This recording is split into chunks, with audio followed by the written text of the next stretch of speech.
Hi friends, welcome back to the Avocado Toast Budget. If you're new here, my name is Lexa, and welcome back to another Makeup and Money Talk Mondays. I think that's the name we settled on. We're just gonna go with any version that involves makeup and money. I am really excited about the positive response that you guys had to last week's video because I had a ton of fun filming it. And actually, when I originally filmed that video, I was kind of going back and forth between two different topics, student loans or today's topic, which is how I paid off $20,000 of credit card debt in a year. This is like the thing that kind of got the ATV started. This was like the story I was sharing and kind of what had originally picked up on TikTok and blew up the Avocado Toast Budget to what it is. But really, I haven't made a video talking about it in a long time. Today, I want to talk about how I got into credit card debt because I think that plays a huge role in getting out of credit card debt and what I learned along the way and what I learned didn't work along with what I learned did. So we are going to chat all about that today while I put on my makeup, grab your iced coffee, or in my case, venti iced soy chai. I'm going to zoom you guys in and let's go ahead and get into it. I tried to position my mirror a little bit like straighter, and this is not normally how I do my makeup, so who knows how it's gonna work, but I'm gonna try to do my eyes first because I realized like the first half of the video was just you watching me like beat my beauty blender against my face for like 15 minutes. So the first thing that I wanted to go over was just giving kind of like some background to how I got into credit card debt because I think that it gives a lot of context for my process of getting out of credit card debt. So I actually didn't get my first credit card until I was 19. And I actually was like very anti-credit cards. The only personal finance education I ever received in high school was just a bunch of Dave Ramsey videos and him yelling about debt and never using credit cards. So I had really internalized that about credit cards. So I was really scared to get one. And it was never something that really interested me. But the only reason I got one is because I was going to study abroad in Costa Rica, and then I was going to go live abroad in Spain. And I was talking to my mom about it, and we were just so nervous about my funds getting frozen and me having like no way to access my money through a debit card or something because my debit card was like literally always getting flagged by my bank. Always. So I knew that there was a good chance, which come to find out it was true, like that did end up happening. So I'm glad that I had a credit card. That was just kind of like the reason why originally I even got a credit card. It wasn't because like I wanted it for the points. I didn't even understand how credit cards worked at the time. I thought that like if your balance was $500 or your limit was $500, once you spent $500 on that card, it was just like done. Like I didn't understand the concept of revolving credit. It just didn't click in my mind until I actually got a credit card. So scary already that I didn't even understand how credit cards worked and I was getting one. But actually by some miracle, I managed to not overspend on my credit card for a year or two after that. Maybe not a year, but for a while. Like throughout my traveling, I didn't overspend. So that was honestly like kind of really impressive. And I don't really know how I managed that because I was not keeping track. So it really wasn't until my senior year, toward the end of my senior year of college, that I started to rack up credit card debt. And I've talked about this in a video before, but I can actually like tell you the moment that I realized that I had spent more on my credit card than I knew I was going to be able to pay off. And I was sitting in a Kohl's parking lot. And it was just like a big moment for me. And I think I kind of just knew that like that had started a spiral that I would end up not getting out of for a while. So the credit card companies, of course, like they're very smart. And throughout this time, I had started with a $500 limit, and by then I had like a $6,000 limit on my credit card. I believe at the time, I looked this back up, but I believe I had like $1,500 on my card. I knew I wasn't able to cover all of it. And honestly, at the time, I just like wasn't in a good place in my life. So the relationship I was in at the time, which ended up being my longest relationship that I had, was really toxic, and I was not in a good place, and I was getting ready to graduate, and for my whole life I had thought I knew what I wanted to do, and suddenly I didn't, and my mental health was just like not solid by any means. So I was really struggling with that, and honestly just budgeting had never been something that I was taught, and it was definitely something that kind of went on the back burner, and I just saw my credit card as like the last thing that I wanted to worry about. So over like the next year, I had racked up my credit card enough that I maxed it out and couldn't pay it off, which again at the time was around, I believe I had a $6,000 limit for like a year, but they got smart, and as I kept not paying it off, they actually kept increasing my balance. So at that point, it was like $8,500. Actually, from a podcast that I listened to, a true crime podcast that I listened to, I had heard about Upstart, which I didn't even know that this was like a thing. I kind of thought that they were all scams. I didn't realize it was like a legitimate thing, that you could refinance your credit card debt, which we'll get more into that later. So I decided to refinance my credit card debt and basically take out a personal loan for a little over $9,000 to cover the fees of the personal loan and to be able to just pay off my credit card debt in full. Because I told myself, if I can just get this number down to zero, it'll stop stressing me out. I can have this personal loan paid off in a couple of years. Hopefully I'll pay it off sooner than that, and all will be well. All was not well. So I got my personal loan, swore to myself that I was never going to put any more money on my credit card, and then ding ding ding, shocking announcement, I racked up my credit card again. Luckily, this time, I didn't max it out before I was like, oh no, this is not good, this was not the plan. But it only took a few months after that for me to get up to around $4,000. So I was still with my partner, and we hated the apartment that we had lived in before. So I was really just dedicated to making my new apartment someplace I like actually wanted to be.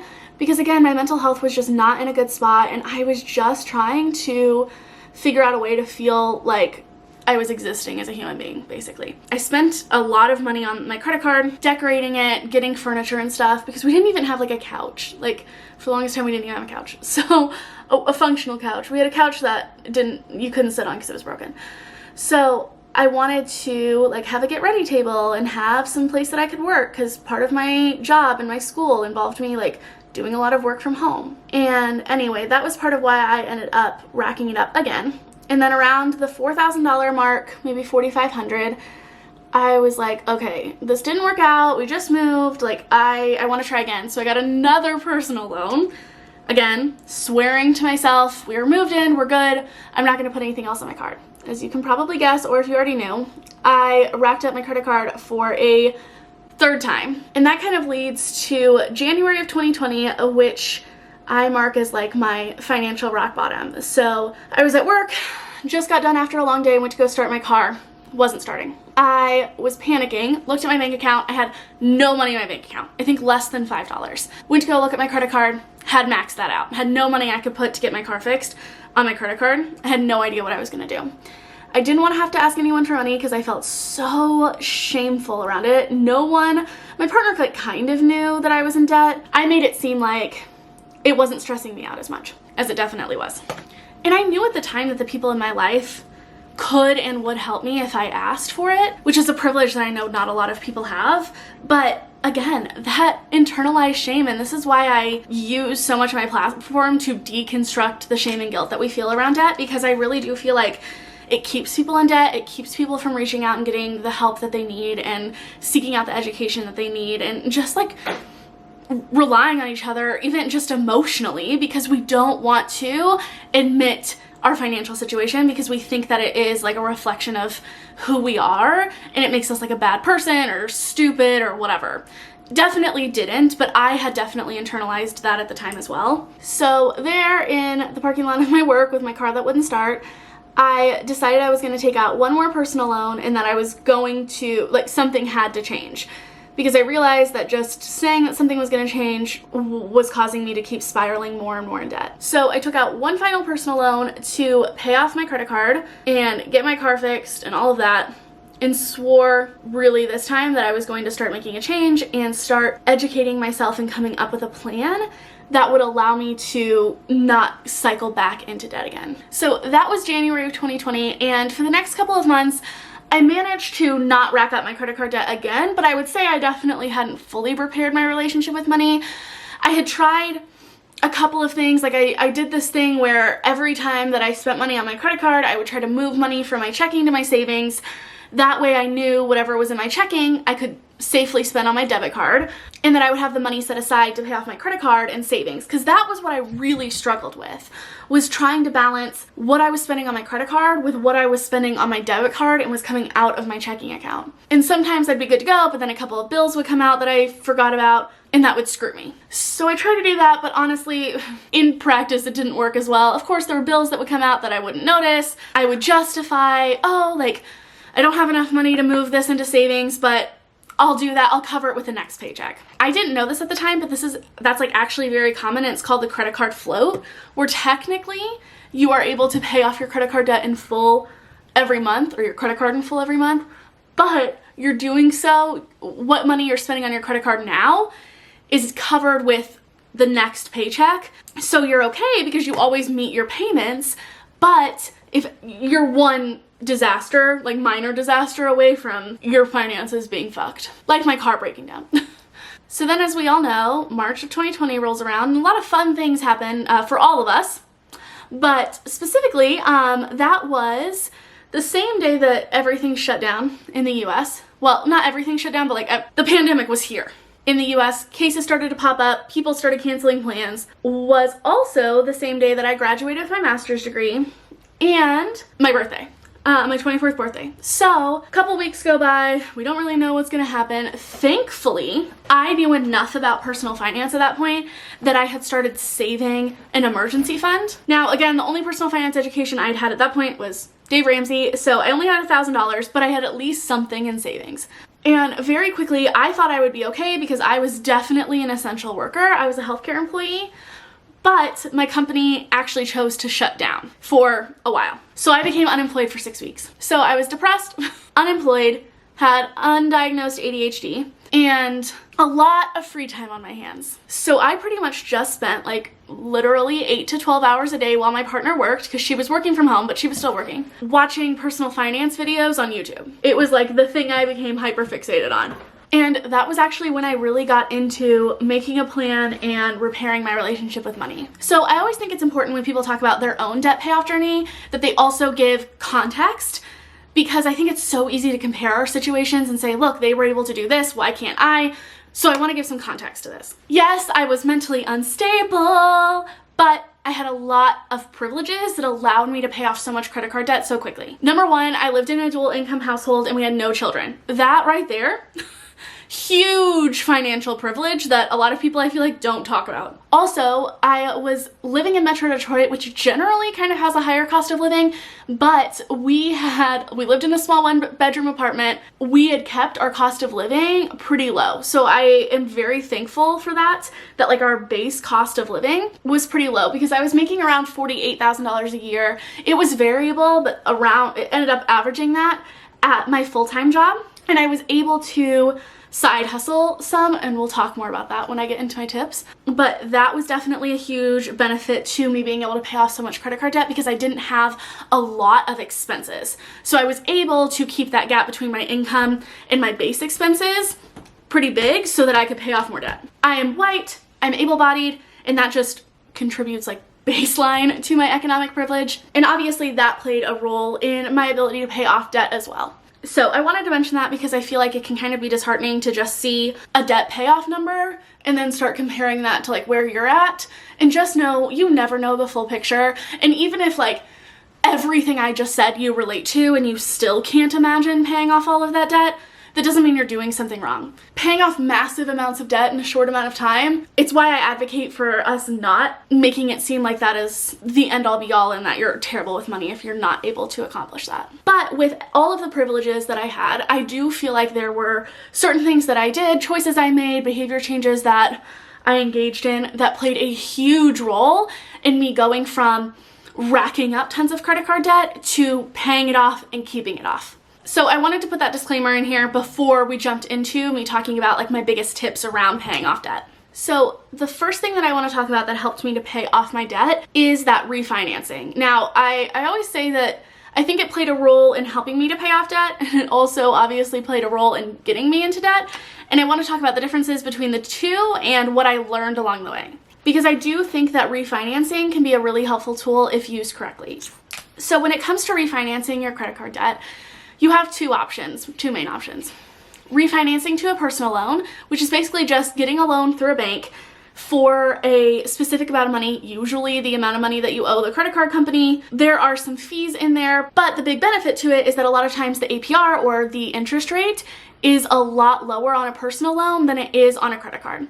Now, both refinancing options usually only work best if you have a decent credit score. So like 650 or above, or ideally 700 or above. Now don't worry, if that's not you, you're not out of luck. All of these other tips still apply whether you refinance or you don't. But I always like to preface that because the whole point is basically with refinancing, you're just trying to lower your APR so you can put more money toward the principal balance or what you owe than the interest that you're paying. I chose the personal loan option. Another option that sometimes works in certain cases is a balance transfer. And basically what that is just transferring your credit card balance from the credit card that you have right now to a new credit card that you sign up for that is willing to do like a 0% APR introduction offer.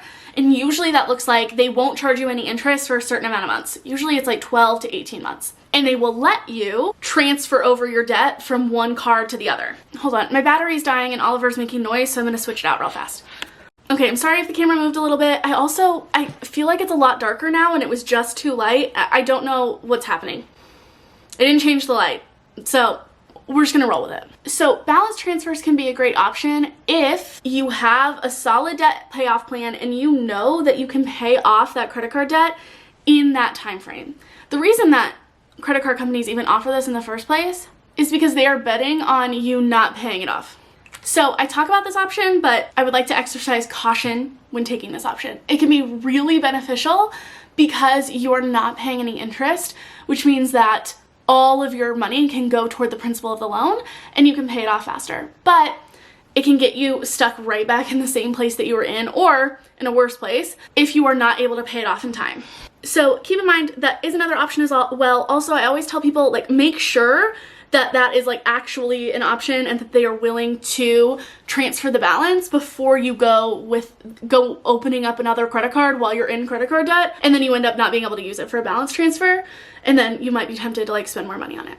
So I do think that overall, me refinancing helped me to get out of credit card debt, in the sense that trying to get out of credit card debt while owing the credit card company was really hard for me because I just couldn't conceptualize how much to put toward my debt, how much was going toward my debt, how much was going toward my interest, how much was going toward the stuff I was buying actively on my credit card. It wasn't adding up for me, and it was just making it impossible to pay off debt, and I kept just cycling deeper and deeper. So in that sense, having a personal loan, having set payments and like a schedule to pay off my debt was very helpful. And then of course, the added benefit of owing less in interest helped me to pay it off faster because I could put more money toward the principal of the loan. However, as I've already made it very clear in this video, refinancing is also kind of what allowed me to cycle deeper into debt because I was still owing technically the money that was my credit card debt. It was just now in a personal loan, and racking up more credit card debt while only having one credit card. So ultimately, I think that refinancing can be a good option if you are following the rest of the steps and the tips I'm going to talk about. If you're curious, I used Upstart and Lending Club. I believe I used Upstart twice. And the reason that I liked those platforms for refinancing is because they compare different personal loans from different banks so that I could decide like how fast I wanted to pay it off, what rate that I got. It just made it a lot easier to like see a bunch of rates all in one. But you can do the same concept through your bank or your credit union. I just liked being able to compare options. Now, whether you refinance or not, my number one tip when navigating paying off credit card debt is to stop spending money on your credit card. I don't recommend that you close the account, because if you close the account in full, that can really fuck with your credit score. And there's a lot of reasons why your credit score can matter, whether you plan on taking on more debt or not. And you don't need to close the account in full. There are so many ways that you can stop spending money on your credit card that are just as effective and don't impact your score. You can like report it as stolen, throw it away, report it as lost again later when you decide you want to start using your card. I guess it's probably illegal to report it as stolen if it's not stolen. Report it as lost or damaged.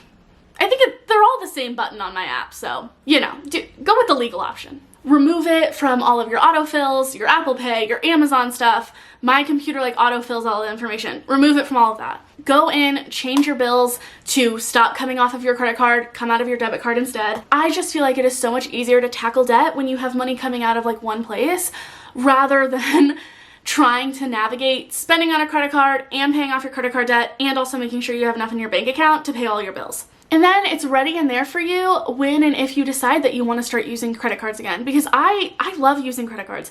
I don't think that there's anything wrong with credit cards or using them to your advantage. I think if you aren't using them to your advantage, it's best to stop until you come up with a plan and have set some behavior changes that allow you to use them to your advantage. So all in all, across the board, I just highly recommend that you stop actively spending money on your credit card until you have repaired your relationship with money and you have a better flow of things. So that actually brings me to my next biggest tip, is to establish a real emergency fund. What I mean by that is that I don't think I ever actively thought this, but I thought it. I viewed my credit card as an emergency fund. I thought to myself, well, if anything happens, my car breaks down, I can just throw it on a credit card. That works until you've maxed out your credit card and have no money in your bank account. It's not a real emergency fund. A lot of us view it as that because we think, oh, it's something I can fall back on if I need to put something on it. But credit card debt, it's so easy to spiral into, and the interest is so high that it's not worth that being your emergency fund. So it sounds counterintuitive, but my first step to paying off debt is not actually paying off debt. It's establishing an emergency fund if you don't already have one. I talk more about those extensively. I talk a lot about them in my course, and I talk about them in a video. I'll link it up here. I talk about them in lots of videos, but specifically I have a video all about them. I think once I had an emergency fund and I stopped, and I just changed that mindset that I had around my credit card being my fallback, that helped a lot, right? Because I stopped justifying putting little purchases here and there on there. And come to find out, when I was unemployed for 6 weeks and Michigan's unemployment was all backed up and I didn't get paid for 6 or 8 weeks, it really helped to have an emergency fund. And I was very thankful because I was $10 away from having to ask my partner for money because I was draining my account until I was finally paid. My next tip also technically isn't a debt payoff tip, but I think that it is to figure out a budgeting system or a money management system that works for you. It wasn't until I got on a budget that I was able to pay off credit card debt. Before that, I didn't know how much to put on there. I would put some on and then I would end up racking it up again because I would forget about a bill or I'd end up overspending on something. Budgets do not have to be complicated. They don't have to be restrictive. There are so many different ways to budget, or I know that word has a negative connotation. I'm hoping to kind of change that. I don't think that they need to be the traditional budgets, but money management in general does not need to be restrictive, and it does not need to feel like something awful that you just have to do. Budgeting for me was one of the freest things I've ever done. It has granted me the most freedom. It brings me the most joy. Not necessarily always the act of budgeting, but the fact that I have a budget that works for me has been incredible. And honestly, I just don't think that you're going to pay off debt without it. Hot take. Is that a hot take still? I don't know. There are some people that should I say this? Okay. There are some people that brag that they don't have a budget. They've never needed to budget. Da, da, da, da, da. I just think that those people are A, using that for clicks, and B, or, okay, fine, maybe they're not, but or they don't understand what budgeting really is, because budgeting does not have to be the traditional tracking all of your expenses, Excel spreadsheet kind of things. It can be as simple as just a 3-account system. I've talked about that. I'll link that up here. That runs in the background for you. That really all you have to worry about is how much do you have to spend day to day, and everything else is taken care of and automated for you. I would argue most people who are successful with their money manage their money in some way, which is budgeting. Because having some sort of a budget, then you can feel confident knowing the money you're putting towards your debt is doing its job and that you've got everything else taken care of. Because really, before I started to budget, I'd put money toward my debt, but then maybe I'd have to go back into debt because I had to pay a bill that I forgot about because I didn't budget and I didn't know when any of my bills were due. So I just really think that no matter what it looks like, having a way to manage your money for yourself that works for you, helps you to reach not only your debt payoff goals, but your savings goals as well, and make sure that you find a balance between saving, spending, covering your bills, and paying off debt is life-changing and crucial to paying off your credit card debt. What do we think? Can you guys even see that? In person, you can see it, and it looks cool. I did yellow on the inner corner. I've been wanting to do this for forever, but I don't know if it's pulling up on camera the same way it is in person. When it comes to creating a debt payoff plan, honestly, one of my biggest tips is to focus on one debt at a time.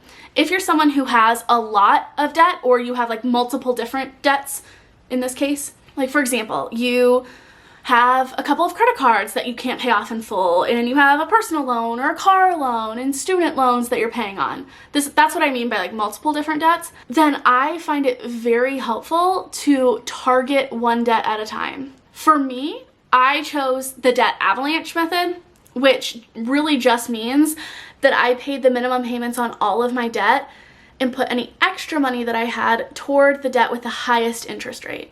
So in that case, that was my personal loan that had the highest interest rate. There's also the debt snowball, which same concept, you're paying minimum payments on all of the debt, except the debt that you are putting extra money toward is the smallest debt, the debt you owe the least amount on. I'm not someone who's like partial to either one. I think both of them have their benefits. Honestly, it really just depends on like what is most motivating to you. If you are motivated by paying off your debt as fast as possible, the debt avalanche method is probably the way to go, because you're going to pay less in interest over time, and then therefore you're able to pay off your debt quicker and pay less money doing so. However, if you're someone who knows that like you need to see a win in order to like stick to this and stick to your debt payoff journey, then the debt snowball is really great, because a lot of times if you're targeting that smallest debt first, you can see that debt drop off quicker. It really just depends on your situation. Again, I have a video all about it. I will link that up here. But for me, I chose the debt avalanche, and that is what worked best for me.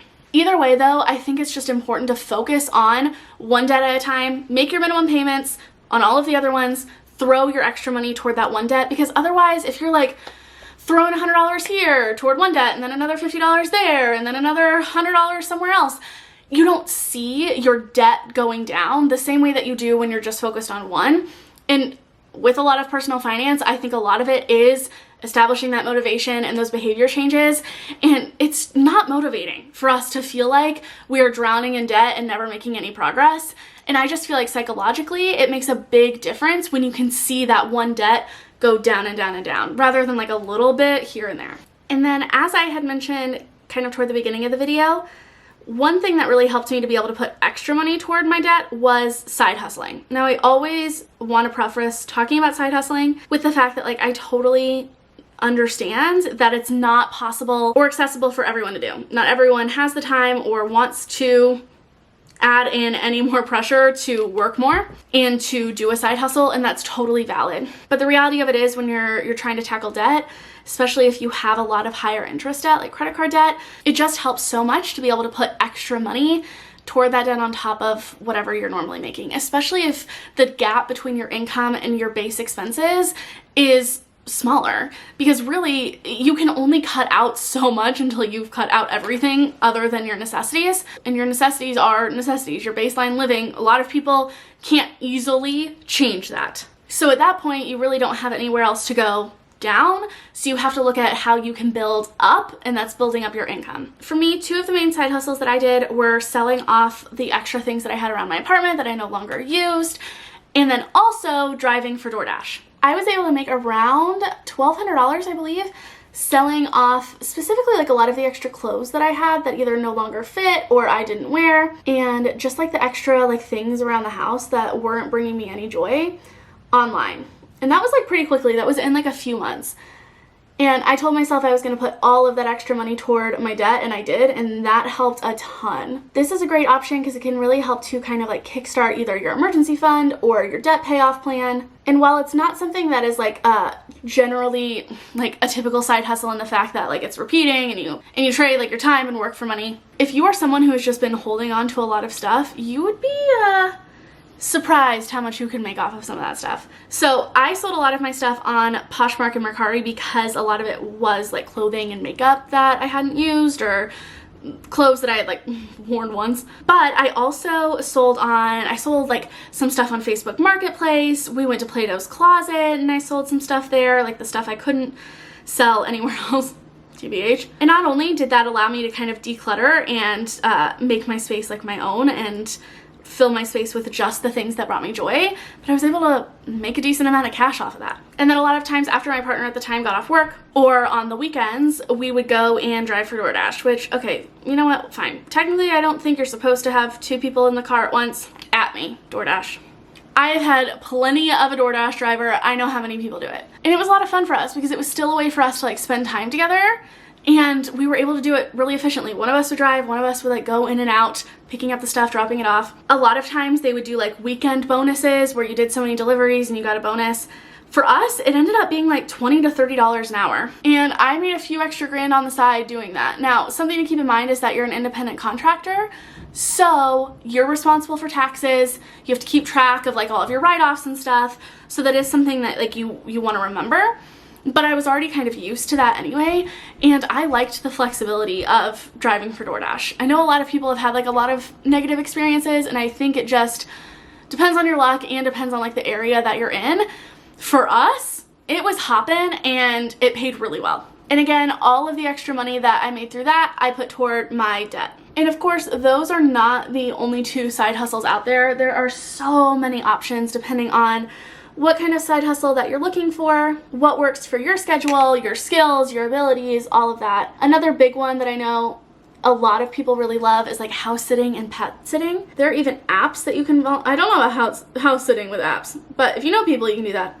There might be apps. I don't know, maybe strangers trust you to sit their house. I guess if strangers trust you to come into their home with their pets, then it's kind of the same thing. But there are like tons of apps that you can sign up for to do that. And again, it's just a great way to kind of like make a little bit of money on the side. A lot of times you're an independent contractor, so your hours are more flexible. You can do it around work. And for me, it worked out great to just tell myself anything that I take home after taxes and all of that is going to go toward my debt. And even though my base income was only around like $48,000, that was before taxes. Supplementing it with that side hustle income really helped out a lot in me being able to pay off so much debt in such a short amount of time. Also, side hustles are just really nice for financial security. The more streams of income that you have, the better off you are when it comes to like securing your finances, because if one of those streams of income stops or something doesn't work out, it's really nice to know that those other ones can kind of like pick up and help you to get by until you can restore your income. It is just magical how much of a difference a pair of lashes makes. What a vibe. This one isn't like installed very correctly, and that's probably on me, but we're rolling with it. Now, since I did switch to a personal loan,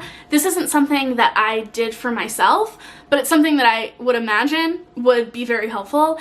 And that is, if you can't refinance to a personal loan, I would highly recommend kind of treating your credit card like a personal loan. Do I want to put, I might need to put like a little bit of powder. I don't know, sometimes powder works, sometimes my skin is so dry it just fucks the whole thing up, but you know what? We're rolling with it today. We're gonna give it a shot. I don't know, I have to reapply my blush a little bit.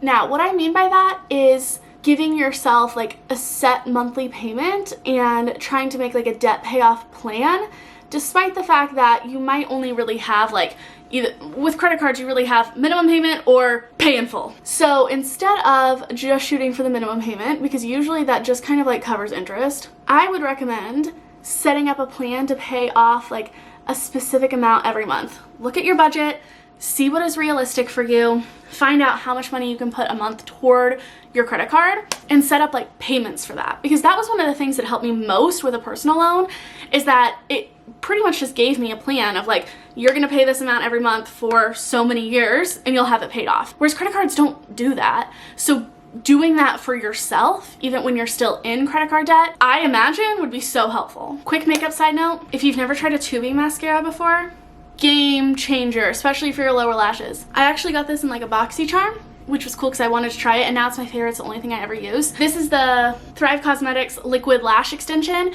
Tubing mascaras, instead of like smudging and coming off the way like typical mascaras do, I honestly don't even remember like how typical mascaras work. They come off in like little clumps with water, and they literally just like, they tube off. They create like these tubes and just kind of fall off. But the great thing about that is it doesn't have to be waterproof. This isn't waterproof. But it never does that weird smudging and transferring and like black under raccoon eyes on my lower lashes. I used to struggle with that so much no matter what, because I can't really set like my under eyes. They're just too dry. So it always ends up being kind of like tacky under here in order for me to not look like a creepy hot mess. So with normal mascaras, even waterproof ones, it would transfer and it would just like leave, and then it would start smudging. It was awful. With this, I've been using it for like a year or two now. Literally has never happened since. This is one of the things in my makeup collection that's like a higher end product. Honestly, at this point, most of everything else is either something I've had for probably past what I should, or it's drugstore. 1000% worth it.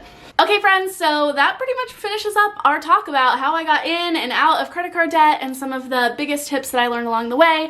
I really hope that you enjoyed this video or you learned something cool. If you did, please remember to give this video a big thumbs up. It really helps out the YouTube algorithm, helps boost this video to the top. That way more people can find this content. And I will see you all next time. Bye. I have like 30 seconds of footage and I've been filming for 5 minutes because I'm just waiting for Oliver to stop fucking with everything. Oof. Why does this always stick? Should have decided what I wanted to do before I started filming. Dory, that's enough for you to lick. When did I get 2 of these? 3 of these? I just realized I had another foundation in a different shade that I had no idea I had. Okay, again, seriously, with the couch, I have to blend this out or it's going to cause little dots on my face.